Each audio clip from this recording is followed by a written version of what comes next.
Well, welcome to our next edition of the WARBC meet and greet videos that we're doing. A special one today is with our brand new state rep, Norman Smith. So, Norman, thanks for being part of this. Yeah, thanks for having me. Yeah, of course. So, why don't you tell a little bit about your ministry background? Obviously, now you're the state rep, but how did you get here? What is your ministry background? And tell us a little bit about that. Sure. So I started with my wife. We signed up with ABWE to be missionaries about 26, 27 years ago. Okay. And we were on our way to Japan pretty quickly after we signed up. So we've actually spent 20 years in the country of Japan as church planters. And after a first term with doing an internship and things like that, we settled in Kumamoto. So we spent most of our time in Kumamoto, Japan, which is in southern Japan. And we were the only ABW missionaries in the city for most of that time. We did have a single lady that was there for a number of years, kind of finishing up her 35 years in Japan. Okay. But during that time, we worked on, I'd say, two or three church plants. It depends on how you want to talk about it. One place really, I would say it never became more than a ministry center. It really never got off the ground. And COVID just really did a number on everything. So COVID really kept that from going any further. But we worked a lot with internationals. So ongoing right now is a guy that I disciple that is continuing the work with internationals there in Kumamoto. The two Japanese works, both of them kind of fell apart, and we tried to get people into other churches. Japanese did not handle COVID very well. Okay. So during that time, disciple making, just doing the work of trying to get the church started. The last 5 years or so, I did become the field team leader. And that was kind of overseeing a group of, I don't know, 12 to 15 missionaries in Japan, doing a lot with pre-fielders, people who are on the way to Japan, a lot with interns, a lot of things like that, kind of supporting the work of ABWE in the country of Japan. So the last big project that I worked on, they're getting ready to start a new work in Tokyo, looking to get two or three different new families there in Tokyo. So I did a lot of, during COVID when I couldn't get out and everything was shut down, did a lot of Zoom calls and talking to some of these people that were on their way to Tokyo. So I mean, one week I spent 20 hours on Zoom calls. And that was the week that I decided that Zoom was not for me. I was so over it by the end of that week. And yet here we are. Unfortunately, I don't have too many Zoom calls these days. I mean, there was a period of time where I mean, it's literally every day. I And know. then some days you're just hours and hours. I remember It was bad. yeah, there's we would have our church business meeting, a quarterly meeting through Zoom. We met together as soon as we could, but for all the extra meetings, we just pushed to Zoom and stuff because we were trying to show, listen, we'll listen to government, mandates or whatever. If it's beyond Sunday morning, we'll push that off. So we're trying to do a give and take here a little bit. And so we were having our annual or our quarterly meeting, and there's a couple that joined the church in our Zoom call. And so I still remind them that our church is 100 and almost 170 years old, something like that. And say in our church's history, you are the only members ever to have joined through Zoom. So, yeah. But They deserve a plaque. yeah, yeah, that'd be good. Yeah. Okay, so then, but how did you get to Wisconsin? Okay, so I got up to through the COVID. We were supposed to come back on furlough in 2022, Okay. and we did. Hmm. So in the summer of 2022, came back and spent some time with Susan's mom, early and late in that furlough, and just realized that there was time for somebody to be around to help her more. None of her kids live close. I think the closest is about an hour away. Hmm. Most of her kids live out of the state, and we lived out of the country. So, but there are five kids. They all got together and talked, and it became real clear that half of them just were not in a place where they could do anything other than occasionally, come and Mhm. help. And the others probably were just not willing Mm. to make any major changes anytime soon. So we started talking about, what can we do? And I know Susan felt, my wife's name is Susan, um, just felt really it's important both to be a good testimony, but also she's the oldest daughter. And she said it's Sure. my responsibility. I want to make sure that she's taken care of, and I support her in that. So we made the transition in 2023, March of 2023. We came back Mm. and left two kids in Japan. They came back in June, but came back and have been figuring out what life's like in Wisconsin since then. So Susan's is pretty clear. She's Yeah. got her CNA license and she's been doing a lot of work to take care of her mom. And then for me, it's partly supporting her. And I spent a lot of time in 2023 trying to help our three kids figure out life in America because they pretty much nailed life in Japan and got that figured out, but they didn't feel very American or know how things worked. And even for me and Susan, it was a transition coming back. And Mhm. then Pastor Schultz, who's the former Mhm. WARBC state Mhm. shepherd, asked me when we came back, and I think he asked me probably in April or Mhm. maybe even in March, Mhm. um, what my plans were and would I consider thinking about this. I told him, I don't even know what you do. Yeah. So, so we met for lunch and he shared what he did. And I said, well, I'm open to seeing what God has for me. And just kind of began the process. It is interesting to me looking back because there are things, different trainings that I went through in Japan Mhm. that I would have said clearly, I still say clearly, this had nothing to do with Japan. Mhm. It was just not really useful material. But now I'm going, oh, yeah, that was actually pretty good Mm. preparation for being in Wisconsin. It's great. So I had to go through a lot of coaching training. There was Mhm. some training that ABW had me do that was thinking about a larger, like a citywide network, Oh, things sure. like that, which transfers really well to state network. But in our city, where there's no people to work with, so Yeah. that just wasn't really a thing. So it's interesting how God was working even back Yeah. then. He does that. And you're still working partly with ABWE as well as the WRBC. Right. So we transferred from what they call ABW Go, which is the international branch, to Hmm. every ethne, which is the North American missionaries. And because of our background, and my heartbeat's always to be a disciple maker and to encourage and help other people to do that. Every ethne, that's part of their role. It's Hmm. coming alongside churches, helping them be disciple makers, to train up new leaders, and to start new churches.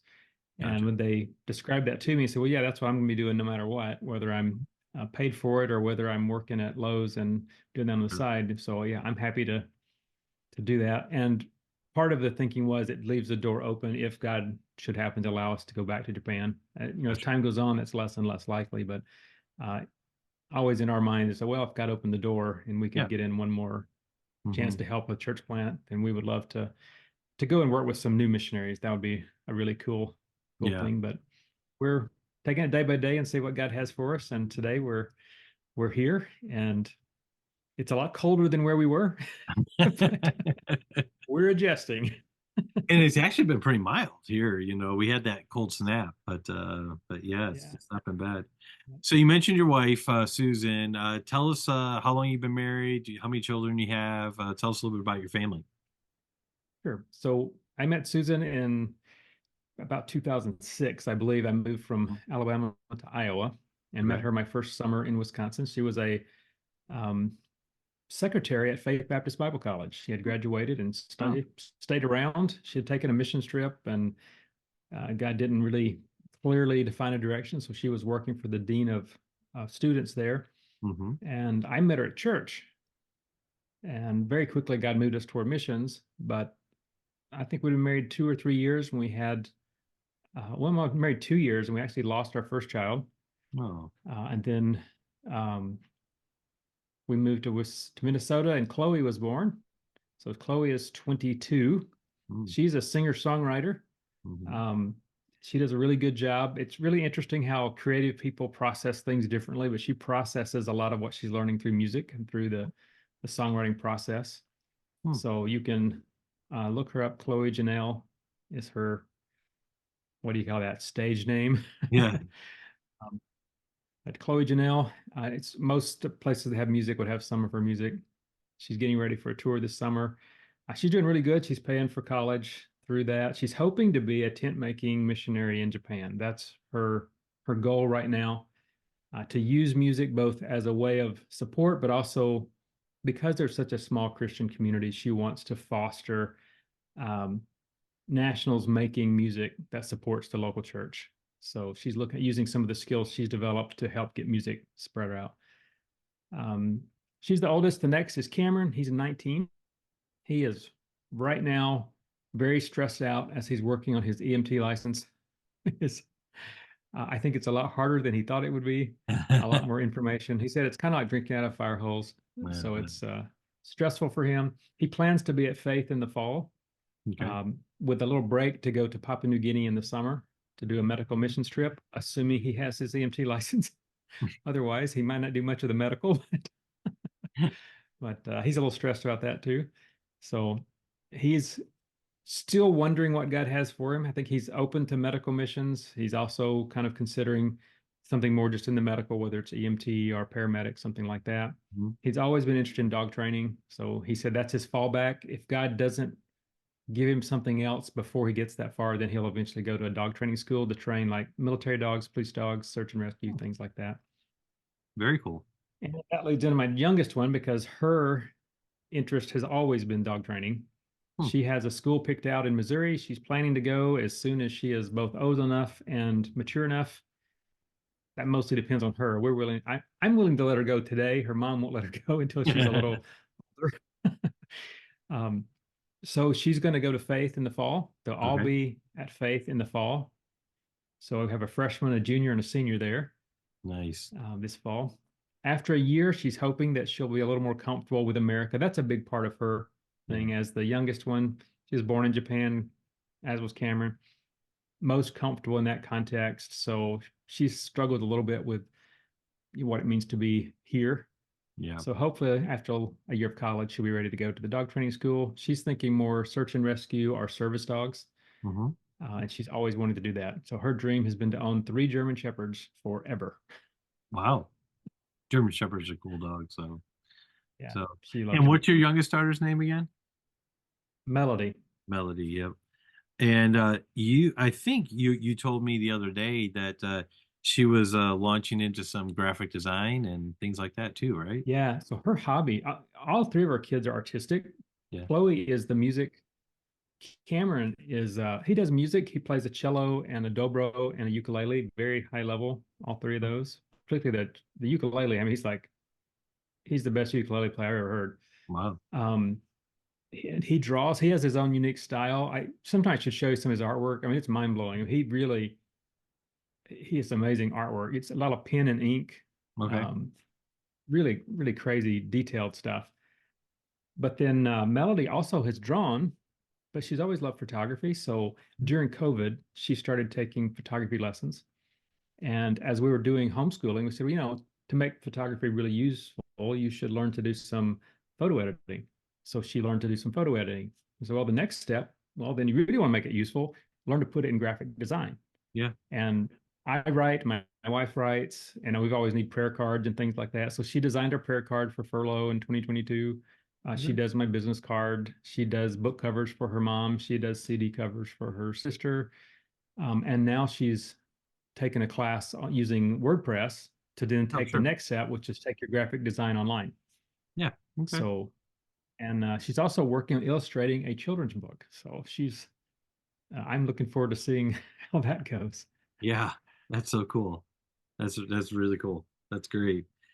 Um, so let's talk a little bit about personal like hobbies and things like that. Other than growing massive beards, Yeah. what's your hobby? So yeah. Yeah, my kids come by their creativity honestly. So Okay. I'm always been interested in art. So behind me, you can see my work in progress. This is the wall of my office, and that's going to be Mount Fuji with the Okay. Tokyo city skyline in front of it. Very But cool. I don't have a lot of time to work on it, so it's going really slowly. So, but, I'm working on that. So I do some artwork. I've always done music, so I taught my kids to play their first chords on ukulele and guitar and things like that. I've written songs. I typically write crazy songs. I have some serious songs, but Mhm. I have more weird songs than serious songs. Okay. Um, I've done a lot of writing. So I have probably 4 or 5 books out. I have one on journaling, which is something I continually am encouraging people to use just a simple form of journaling as a way of being consistent in their Bible time and to remember what you're learning, be able to go back and refer to that. So I wrote just a little pamphlet book on that called Simply Journal. I Okay. wrote a similar one on prayer and some things like that. So I enjoy taking what I'm learning and trying to put it into a form that other people can use. I do podcasting. Okay. So Run with Horses is the podcast that I do. Okay. It's kind of geared toward people who want to grow, thinking about being a disciple themselves and how to apply that. So I've talked about everything from kind of applying business style strategic planning to life to be intentional about making good choices Okay. to um, basics of discipleship and prayer. And we're getting ready to take some of the things that we're talking about with the council actually, Yep. um, and put into the podcast, thinking about the church. So I'm going to be starting this week with struggling with the idea of ecclesiology and Mhm. like idea of like essential ecclesiology in the podcast. So I enjoy that. It's again kind of a way of taking what I'm learning and processing it publicly. Maybe that's a bad way to do that, but it's fun for me, and it combines interests that I have, whether it's the Sure. audio. I do record the video too. I'm getting ready to do a documentary style couple of videos. I have 4 or 5 ideas, things that I want to do. One of my stated goals, and I should have brought my journal. I could read it to you because in front of my journal, I keep down my stated. This is my purpose in life, and Okay. as part of that, just kind of thinking about who I am and how God has created me. Part of my goal is to create things to support the church. So I'm Gotcha. always thinking, if God's given me a gift, how do I take what I'm learning and make something useful for the church, whether it's a handout or a Mhm. video or a podcast or a book. Um, Gotcha. that's kind of how I view I don't know, using my gifts well. Yeah. Yeah, that's good. And God has uniquely gifted us for a reason. You know, I was just in a Mhm. conversation this morning with someone, and we were in for part of the conversation, 1 Corinthians 12, how that we all have different roles to play. We Right. have the same goal, same objective, same mission, but we Mhm. have different ways that we accomplish that together. So it's Yeah. good. Yeah. Two more questions. So since you are the state rep, or state shepherd, whatever title you want to settle on, what are some of the what is some of your vision for the WARBC, and what do you hope and dream for the WARBC? Um, well, I'd say, putting it simply, I was talking, I don't know if it's Pastor Schultz, if I was, um, or if I was looking through some of the material, because he gave me a couple of boxes of stuff. Hmm. And then, were you the one that gave me a couple of boxes of stuff Yep, too? yep, I yep, think I got a couple of boxes of stuff. So it was either from that or from talking to Pastor Schultz. I did not realize that back in like the 50s, there were 60 WRBC churches. yep. Um, so now we're half that. Hmm. So part of my desire and vision, I mean, that we need more than that. There's definitely a huge need. We're not keeping up with population growth as far as Hmm. churches and church plants in the state. So, um, big vision would be, how do we get back to 60 plus churches? Hmm. What does it look like for us to be a healthy, growing um, association or fellowship Hmm. versus one that is on this long, slow decline, which is that's kind of, Yeah, I'm not sure if how accurate that is. Maybe we're at a plateau, but it seems like we're in this long, slow decline. I would I agree know with some of the churches we have now that. Hmm. would be struggling. Yep. Um, so how do we turn that around and become a healthy fellowship where most of our churches are going forward, and we are talking about new churches? You know, that has to be part of the discussion, Yeah. not how do we survive, but how do we thrive? How do we go forward? Mhm. And yes, there are always going to be some churches that are struggling. and there'll be churches that close. I mean, there's no guarantee that any church is going to make it until Jesus comes back, and some shouldn't.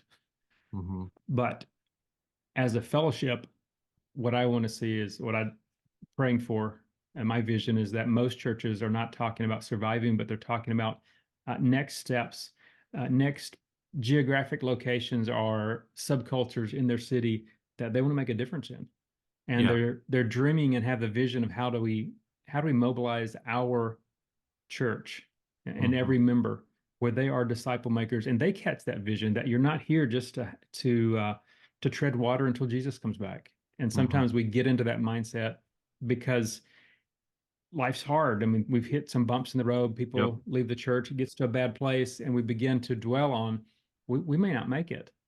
Hmm. Um, well, that's true. We might not, but dwelling on the fact that we might not make is probably not helpful. Say, well, if we go down, let's go down swinging. Yeah.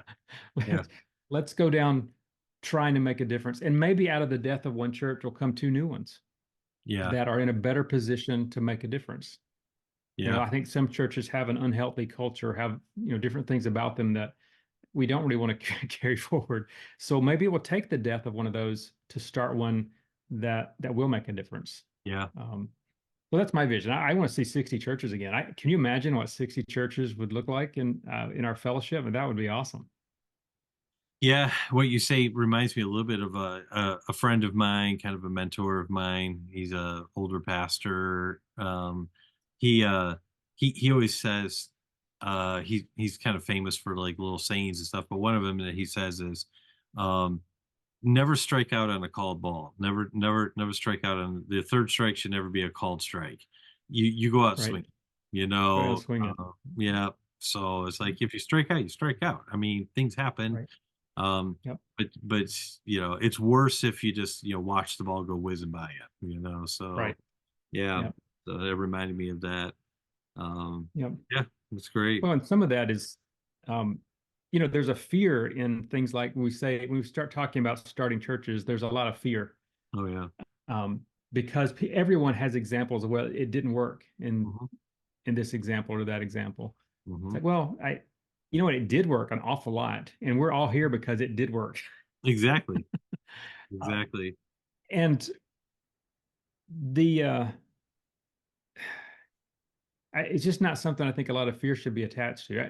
The church, if it is like the church, it has the DNA of the church in Acts, which I think all of our churches do. Now we've institutionalized it and made it hard for it to act like the church in Acts because we get kind of set in our ways Hmm. and institutionalized churches move very slow. Yep. If we can reclaim that organic church that is willing to try things, you Yep. know, we don't have to start with the finished project. That's something my wife and I were talking about this morning. Often we think about church planning, the first thing that comes to mind is a church that looks exactly like ours over there. Hmm. Like, well, Hmm. no, it doesn't start that way. Hmm. You don't start with the end product. We need to have some idea of a smaller something to start with that should be safer to start with.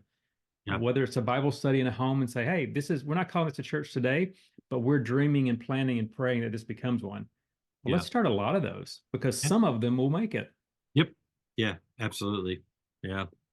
So if there's a pastor watching this and wants some encouragement or pick your brain a little bit, Norman at warbc.org is a good email address to hit you at. So it's good. Last question that I have is if you were to recommend a resource, it could be a book, it could be a podcast other than your own, of course. But if you were to recommend something that would be helpful to pastors, what would you recommend? Like I said, it could be a book, a podcast, a Yeah. website, anything. Um, yeah, thinking about, my heartbeat's always disciple making. So it's discipleship.org Hmm. is the site. They have a lot of free resources. They have a lot of free books. They have a conference. There Hmm. are 6 of us going to their National Disciple Makers Forum this year. It's May 1st and 2nd. Um, I have found that just really encouraging. I mean, it's broad striped. It's a lot of different people come, but they have a common heartbeat. They want to see disciple makers go to the ends of the earth, to the Mhm. the corners of every city. So I think they have a lot of resources, and that Disciple Makers Forum is one of the few conferences I've been to where I felt like I would go again. Okay. A lot of conferences I go to and feel like, it was okay, but I don't know if I'd make a huge effort to go. Right. Yeah. But this one, I definitely go again. And somebody I met through that is a pastor in Idaho. His name's Jim Putman. He's written several books. Real Life Discipleship is one Okay. that I highly recommend if you really want to see disciple making the church. Parallel with that is putting that into practice is a book called Disciple Shift. And Oh, it's yeah. talking about the shifts that we need to make as a church to become disciple making churches, to be developing a disciple making culture. So, Real Life Discipleship and The Disciple Shift are both books I recommend. Discipleship.org is a good site. Great. That's really helpful. Well, thanks for your time. I know you're busy and really appreciate you doing this video and hopefully it's a blessing to others who watch. I appreciate your time. Yep. Thank you so much.